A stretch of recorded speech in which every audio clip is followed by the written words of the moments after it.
Welcome to the Consultants Counsel. I'm Kelsey Creveling. This is where entrepreneurs and high performers get the real strategies to scale their businesses and careers. The advice that actually renders results. Let's see what's possible. Quick note, this episode is brought to you by Tori, the personal asset inventory app I built because I was tired of not knowing what I actually owned or what it was worth. If you've got valuable possessions and no system to track them, head to inventory.capital or search Tori, that's Tory, on the App Store and get organized. Your future self will thank you.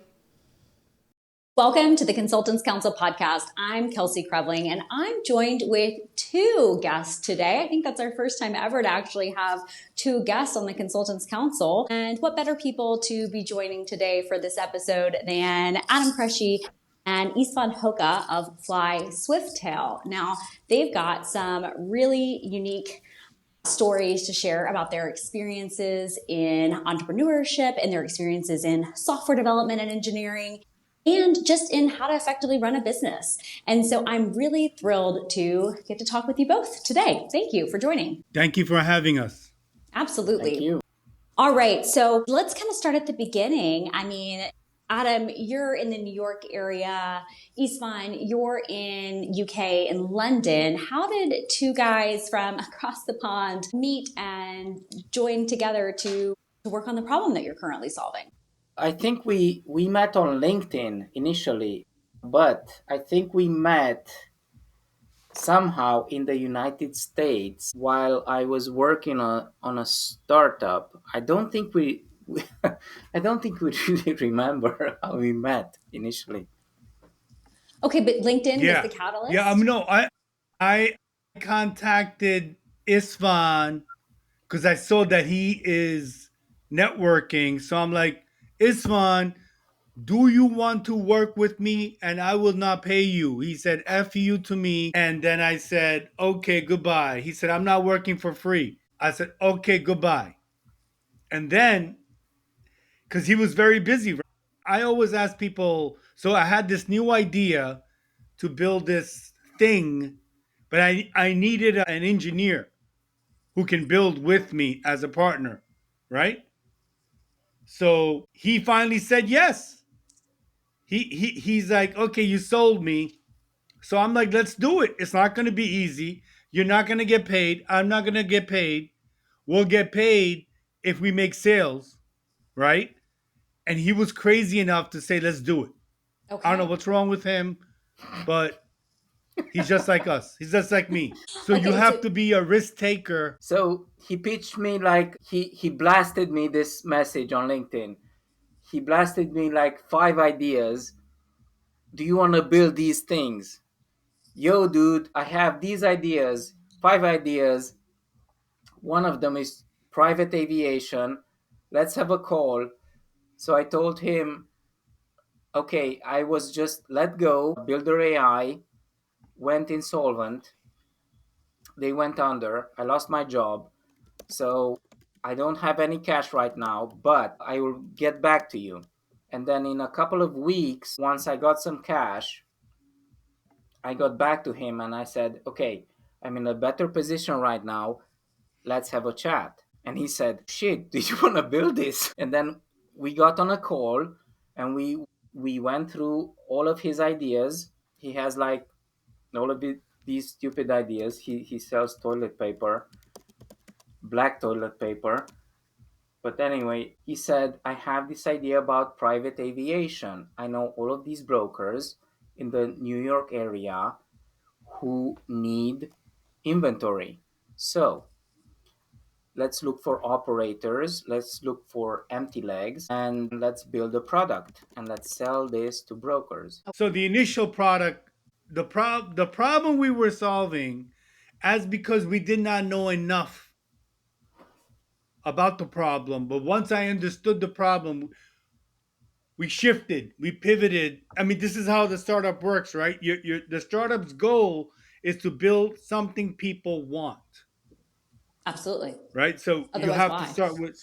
So I started asking people, brokers, what is the problem? What is the problem?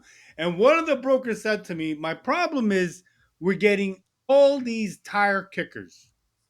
People do not know how much is it to fly private from Van Nuys to Teterboro. All right, which is so they're running ads for 10,000 a month. They're getting leads, but that's not the problem. Getting leads not the problem. The problem is getting qualified leads. People who have purchasing power, 6,000 an hour to fly from California to New York, which is approximately, roughly speaking, depending on the type of jet you have, $24,000 to $34,000. So the So problem that you're solving is really supply and demand and being able to bring it together in a more effective marketplace, because that's been the issue all along with private aviation. Is it's a fragmented experience and it's supposed to be a luxury experience. If you're able to be flying private, you're not wanting it to be an arduous process, but yet while the experience of the flight might be enjoyable, the booking can be a lot tougher than commercial air travel, at least in today's world. So that's really the problem that you're looking to set out and solve, right? yes, yes, commercial.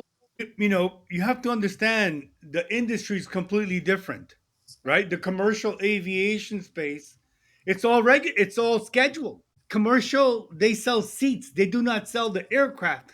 Private, you sell the aircraft. You don't sell the seat, unless, of course, which I discovered that there is a semi-private industry, which is now emerging because of this exact Right. reason, where the semi-private you can buy a seat, but it's almost the same as first class, if maybe double the cost of first class, right?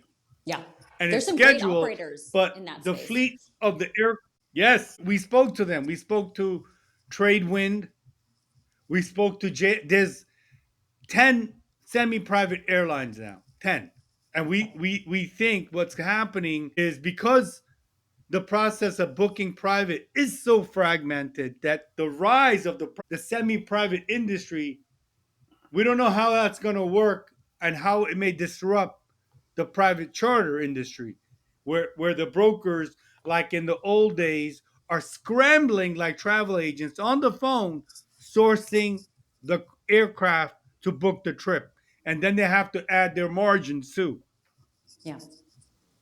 Okay. So So if it's not easy. no, certainly not easy. There's so many moving parts. Well, and then you have also the regulatory considerations that you have to navigate as well. Can you speak to what that looks like for you all as you're building a marketplace and what you have to consider? Because I think that's something that any entrepreneur, as they enter a new market, a new industry, they have to figure out those different kind of headwinds, those different challenges that they might encounter. Yeah, well, the first problem is, of course, we do not want to be considered a broker because there's liability attached to it, right?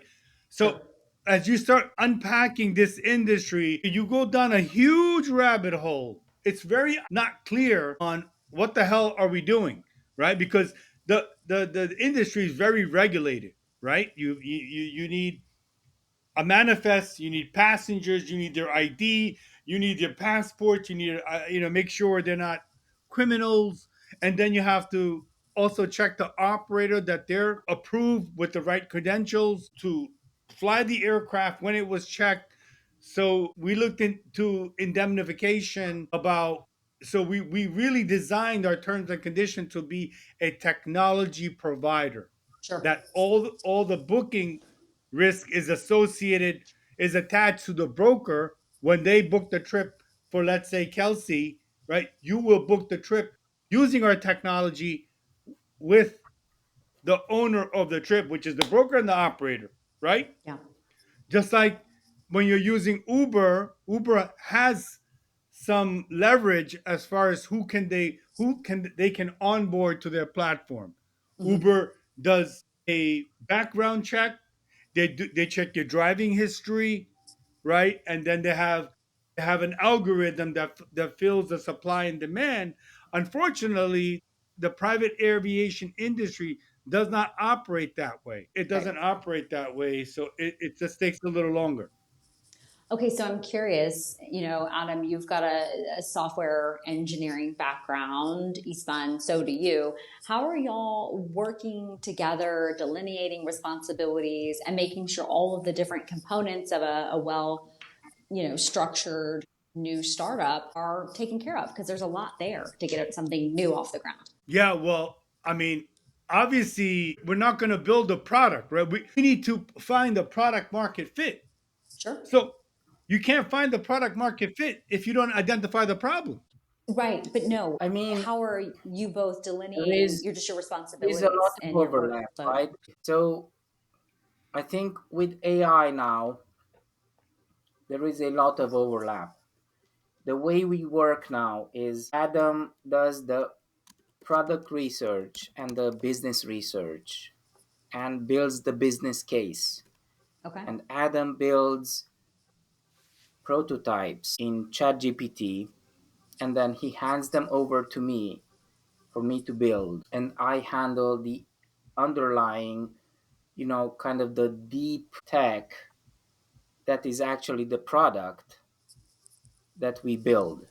So that's kind of how we work. Adam is the product manager. Okay. And as you achieve product market fit and as you get into the market, what are going to be some of the key milestones that you're going to be looking for as you start to then grow, scale, onboard additional team members, pay yourselves, right? I think that'd be helpful for anyone on the entrepreneurial journey listening to kind of hear your thought process on how you want to structure Swifttail and how you want to grow. Well, I think me and Islam, we talk every day. We have to talk every day. There can't be any misunderstanding on what we're building. If we don't build together, we're not going to be able to find the right solution. We just can't. So I'll do the business side, I'll do the front end, and then now, I mean, we've been at it 6 months, figuring it out. Now we have a product No, to dude, build, which is the it's booking been three engine. months, dude. It's been 3 months. Come Okay, on. 3 months, 3 months, whatever. It feels like 6 months. It Feels feels like like six, 6 years. right? When you're Yeah, working it double feels time, because yeah. we're moving very fast. I mean, because we're both engineers, we can move fast, Right. right? We can. The competition, the competition is bureaucratic, right? So and we don't have any VC. So the once the VC jumps in, what happens typically once they give you the money, they take control, Hmm. right? They Yep. take control. Whereas we're building the product ourselves. We can literally ship features in days Which now. is so Whereas impressive. back in the day, yeah. I mean, I mean, we live inside AI, right? Isfan's got his whole system set up with Claude, right? And if it's not, just to set that up, it's mind-bogglingly complicated for a young newbie dev to jump in and do what he does with AI Yep. because now Isfan has the power to do the work of 10, 20 engineers, Wow. right? And I can easily do the work of 10 front end engineers and another business analyst very easily because I'm doing product dev and I can build HCM. I mean, I literally build a booking engine today. It's Wow. up. I put it on, it's on hosting. Yeah. I can share the screen with you and you can use it. That's awesome. And it I'd love to pivot a little bit then into, you know, Adam, Isfan, take us each through, take a few minutes through just your backgrounds and how you got to the point where Fly Swifttail is something you wanted to take on, right? Because to be ready to build something of this caliber and to tackle a problem of this magnitude, you had to have a lot of things under your belt. You had to have gone through a lot of reps and other ventures and experiences. So, Adam, kick it off. Take us through kind of what was your life cycle of career experiences to get you to the point where you're ready to build Fly Swifttail. Yeah, my first job, I was 14 years old. I did a paper route. I grew up in Manhattan. We jumped the turnstile. And then as I grew up, I sold fake Rolex watches to German tourists in 1985. And from there, I realized I'm not good at anything. I'm not good at anything. I'm only good at selling. So I have A had a very career powerful in skill. retail. Yeah, but no one values that skill, right? Because selling is very hard to demonstrate as a skill to someone, right? I mean, I Right. was in retail, so I continued to work in retail and I got promoted. I worked like, in Manhattan retail, Bergdorf Goodman, selling handbags to wealthy women on the Upper East Side for like 30,000 a pop. So I got very well acquainted with the luxury shopper just because I was exposed to them, right? Sure. I can't. They buy, and using that experience, I launched Qureshi Media about what, maybe 15 years ago. I started doing dev projects, but I was still working part time. Eventually, I worked in like Lululemon, and then I started building websites, and fast forward now, I just kept on learning. I learned Google PPC, SEO, all that stuff. And I would not, and then I've been on my own for like now, what, 11, 12 years. Just learning on my own, developing, programming. And now they call me like a go to market engineer or a front end dev. Or like, if I was an open AI, I'd be like a product dev in Sure. AI. Yeah. You know, So, and what about, I that's know, pretty much sums it up. well, and I know you've also created some other really awesome marketplaces, right? I mean, in the Tesla space, you've Yeah, created a whole marketplace there that's quite successful. Tell us about that. yeah, yeah. So I launched that in 2017 with one page, and I started and then like 2020, like 1 month, I made like $53,000, and I Wow. was like, you know what?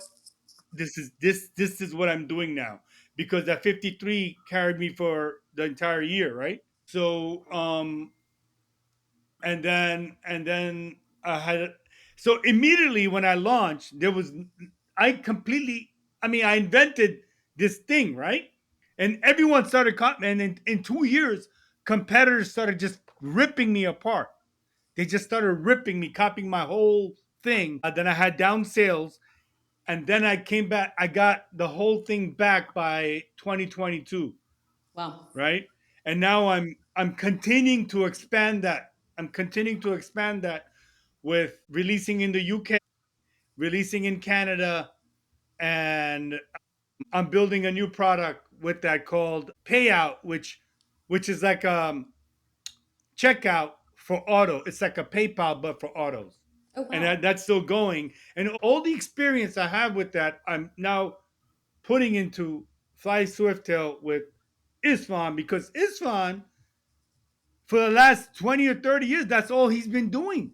He's been just doing CTO jobs, roles forever. The guy's like, completely hooked in when developing products. Okay, Istvan, tell us then about your career path experience working as a fractional CTO, having a consultancy. Take us through it. Yeah. So I started programming computers when I was 6. I had a math tutor who gave me an assignment. I still remember it. Plus, plus, plus, plus, plus, plus, plus, 4 times equals mathy. I made a blog post about this on my website, and he sent me home with it as an assignment, as homework. And I spent like 4 hours on it on paper, and I failed. And then I went back the next day and I said, "Dude, sorry, I failed." And then he said, "No problem. This is not a math problem, this is a programming problem." He had a basic program prepared that solved the problem. It was implemented the backtracking algorithm to solve the problem. So he ran it, and it took like a few seconds to print a solution for this problem. And I was like, holy shit, this is what I am going to do for the rest of my life, Very programming. cool. And then my dad got me a computer, and of course I started getting games on it, and then I wanted to program games. So I learned assembly, and then I started making games in assembly, and then I started learning C, and then C++, and then I started making games in C++, and then I went to college. And in college, my friends started paying me to make their assignments for school. And I was like, huh, people are willing to pay for this stuff. That's interesting. So I decided to make a career of it. And then I got my first job in a startup in Romania, and I worked and I worked and I worked and I worked my ass off, and then my power got cut off, and I heard a knock on the door, and there was this guy from the electrical company handing me a notice saying the bill had not been paid off. And I went like, what the fuck? Did you guys not pay the bill? And then I made the pledge, if anything like this happens again, I want to be the one in charge. Sure. And I started a new business, and I started doing contracting. And then I found some clients. I made some retail, some real estate apps in Australia. And then I found a guy in Dallas, Blink Sale, making an invoicing company. And he said, dude, I need a contractor. This is my new app. I bought it from these guys, and I need a contractor. So the next week I booked this guy. He got DDoSed. He got DDoSed attacked, and I spent the whole night fighting off um, attackers. So the next day, I spent the whole night adding IP values to the Linux firewall. And then the next day, the CEO said, dude, I want to meet you in Barcelona so we can talk. And then we became partners, and I became his CTO, and then we became partners in this startup. And there's more, right? Then we pivoted to Zencash, and then I had this consultancy, and then we had, there's a lot, too much to get into. But that path led me to London, to a permanent job, and then another permanent job. And then I quit that, and I do not want another permanent job again. I think I just want to be an entrepreneur for the rest of my life. The stress and the risk is worth the freedom and the reward, in your opinion? Yeah, it is. It's difficult, but I think the freedom in it is better. Definitely can be. So I'm curious, Istvan, is that cyber attack that you were warding off, is that the reason why in your LinkedIn bio we can see cybersecurity but not Batman? Can you tell us about that? No, that's more recent. So recently, I have had more social media exposure, and I have been targeted by scammers quite a lot more. So I'm starting to build a social media firewall product, which I want to build into all my social profiles. I want to connect into all my social profiles. So I will have AI and bots fight against each other to vet themselves. I want to have all my contact list tagged with confidence scores Yeah. about who is a scammer and to what level, are they a bot or not. And then I want that in my profile so I can know when and how I can talk to them. Yeah. No, it's a huge problem right now, not knowing what's coming from a real person and is real legitimate outreach versus just AI generated outreach that is on behalf of a real person versus what is just a scam. That's really tough that that's the world that we're living in, but that's a really neat way to create a defense mechanism against it. So you're going to have to keep us posted on what you develop there, and if it's something that we could roll out more broadly to others, because I can't imagine you're the only person that wants a screening tool. Yeah, I mean, I want to hook that up to all my social profiles, to WhatsApp, to Zangi, to X, to everything else, and I want to have that screen all my contacts. Inbound. That'd be awesome. That'd be really cool. I think you have the next venture in that idea with all your free time. All right. So I'm curious. I mean, you've both had so many different experiences in your careers. They're long and tenured. You've seen the ebbs and flows of a lot of different technologies. And I think, you've mentioned the usage of AI and how it's changed your output.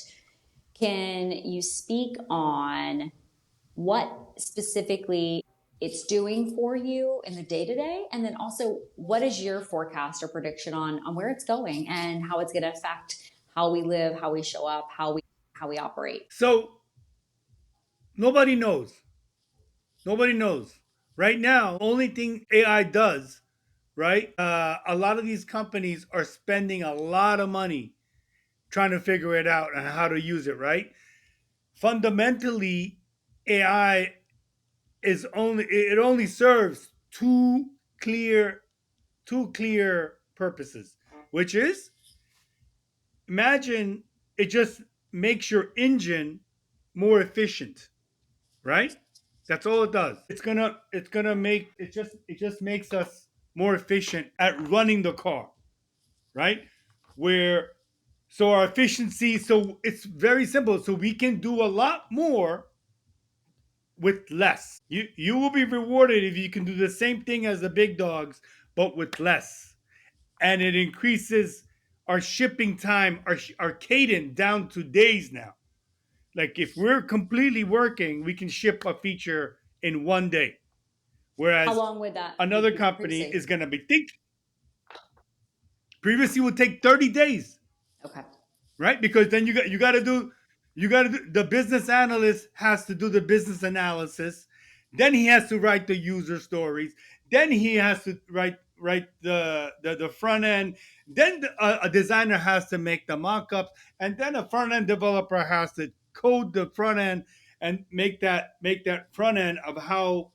And front end, it's not about technology. It's very well suited to me because it's about psychology. I'm interested in talking to the customer and solving their problem. The technology is just how we put it Do together. it. Yeah. But we need to figure out what's your problem. We're not going to build you something that you're not going to need. So efficiency and productivity as far as the future, we're right now in a spending bubble. All the big dogs are spending like crazy on buying more compute, and Right. they're losing a lot of money. They're losing a lot of money. So compute, and I think when the bubble pops, we'll see who's left standing in like 2026. Right? We're just trying to figure out how to utilize it now.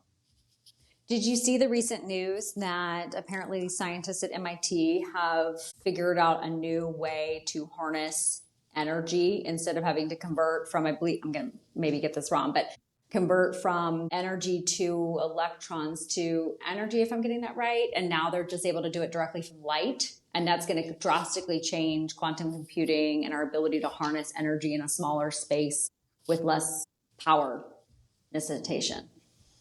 Yeah. Have you seen that? I read that this week.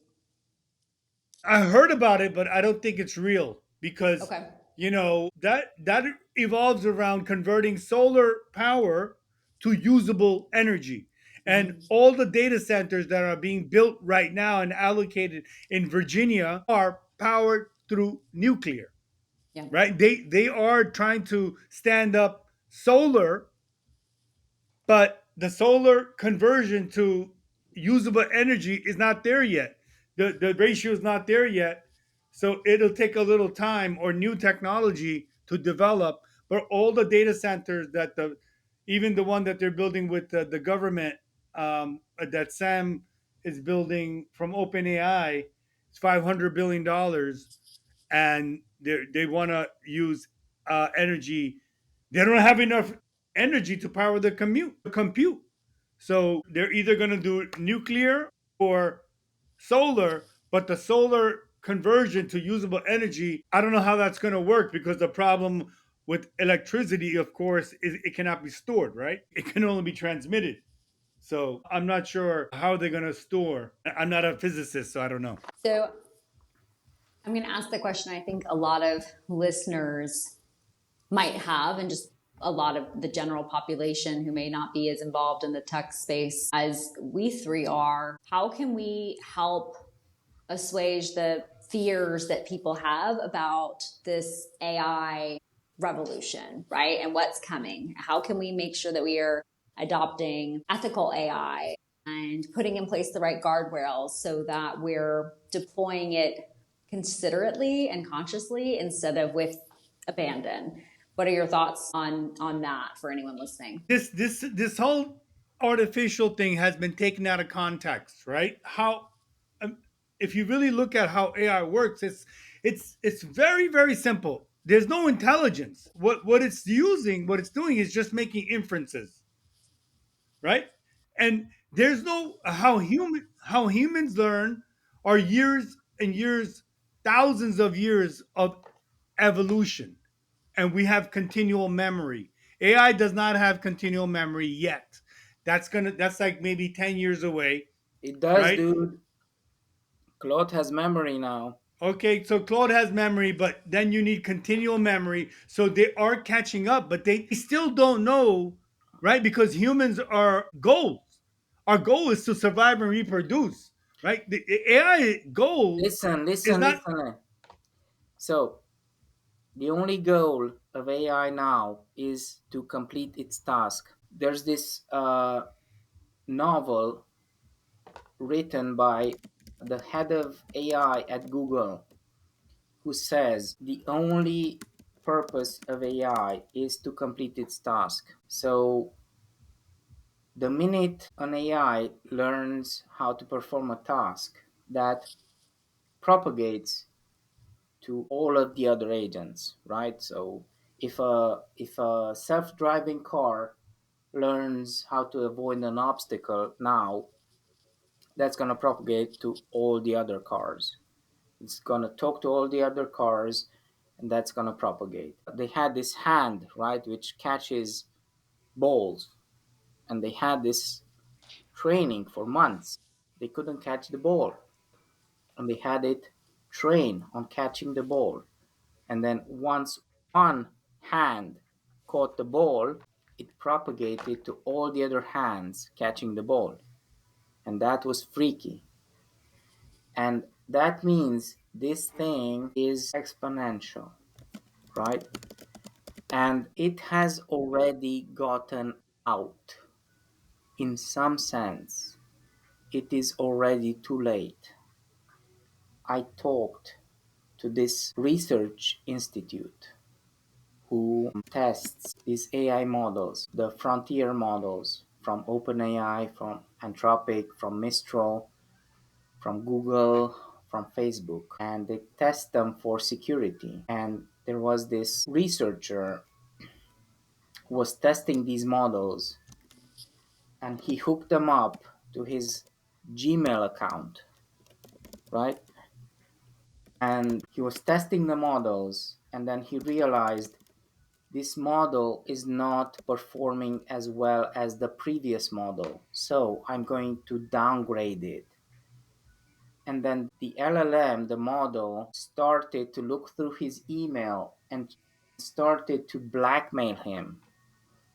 He looked through his email and figured out that this guy, the researcher, was cheating on his wife and started to blackmail him Oh and tell dear. him, if you downgrade me, I will out you.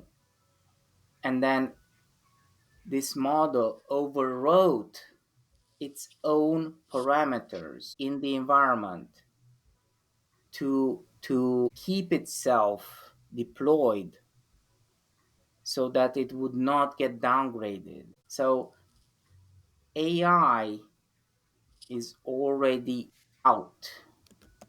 We cannot put it back in. You cannot put the cat back into the bag. All we can do now is say please and thank you and make sure that the collected data about us and about our use of AI is good, and that when it grows up, it will like us because now it is in its infancy, right? It's a toddler now,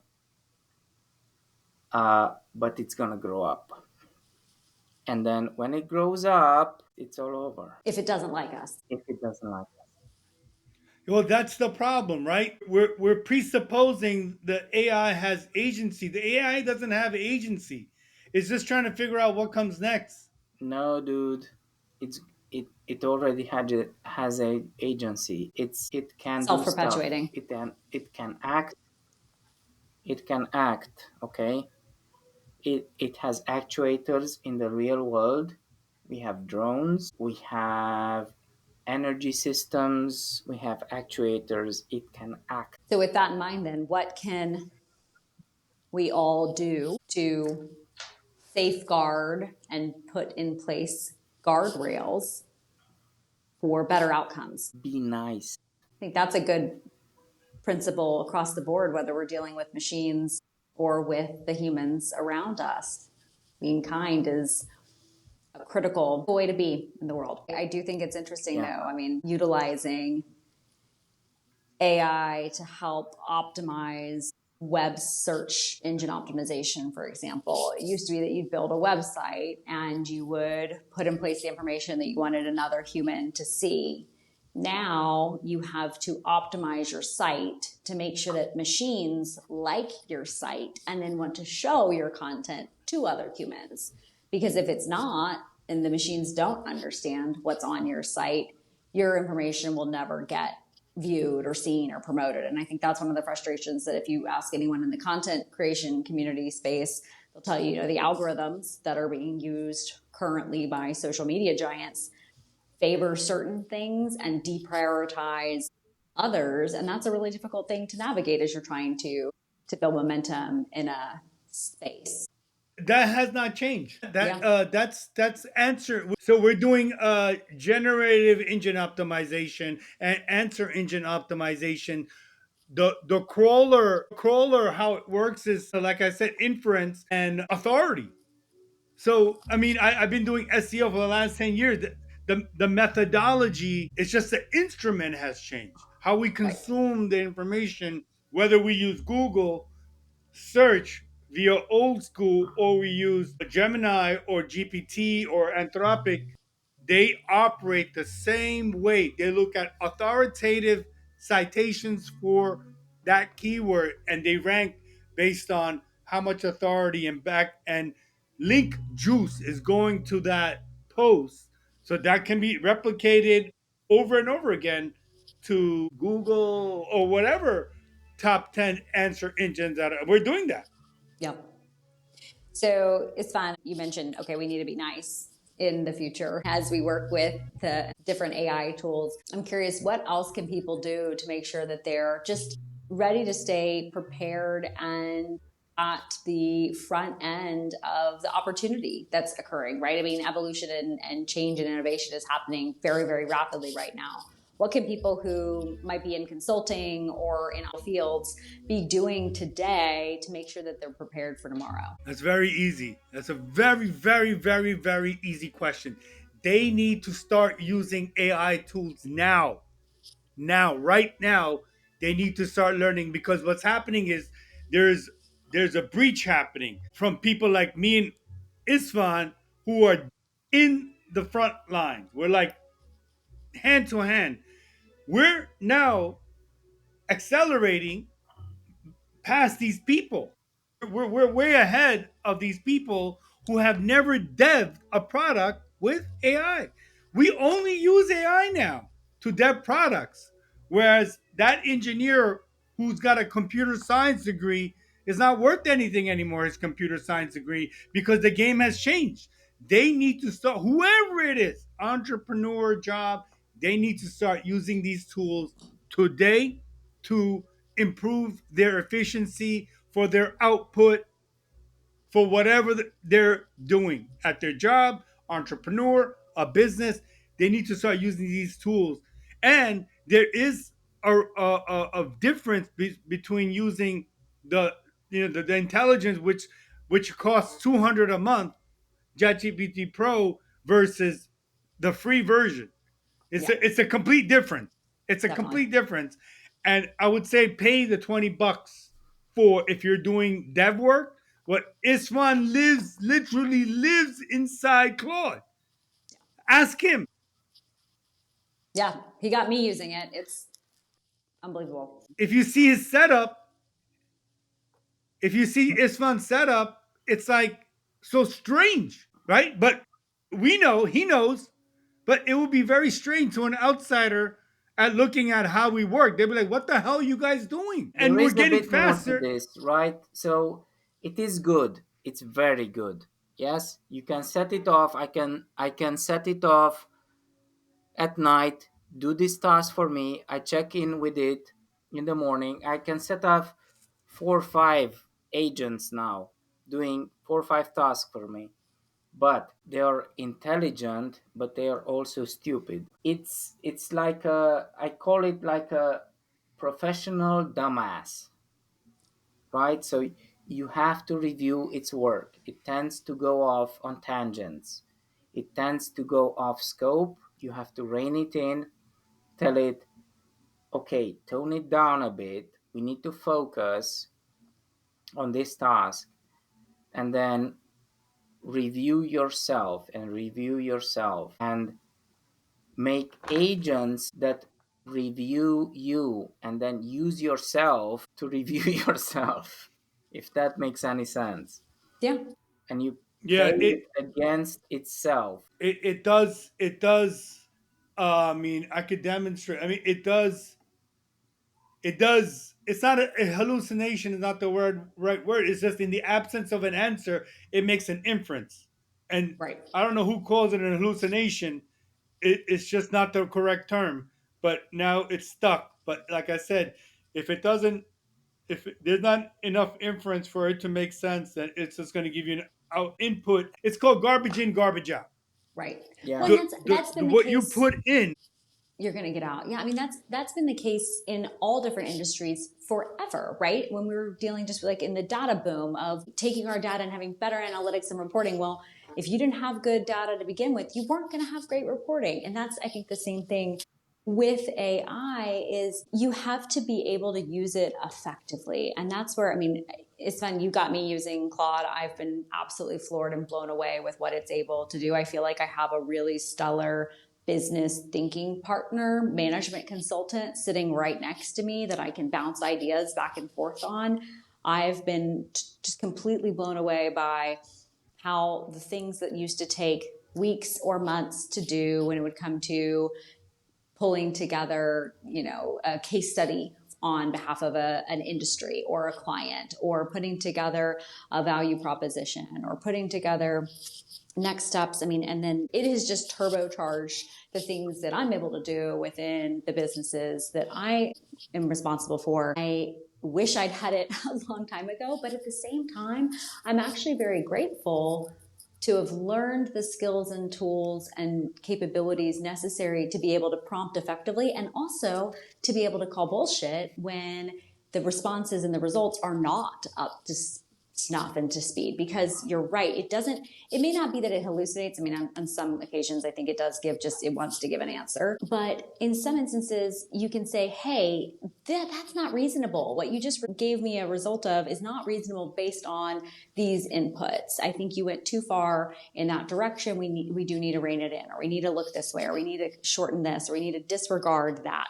And that's where, at least today, AI does not have that more critical reasoning capability. But in terms of its ability to rapidly digest information and put it into usable formats that give a great starting point, I'm blown away. I think the issue that people are seeing and that people have a problem with is what they call AI slop, and the fact that people are just using it to just regurgitate outreach and sales efforts and communications without that human element of fact checking and double checking and editing.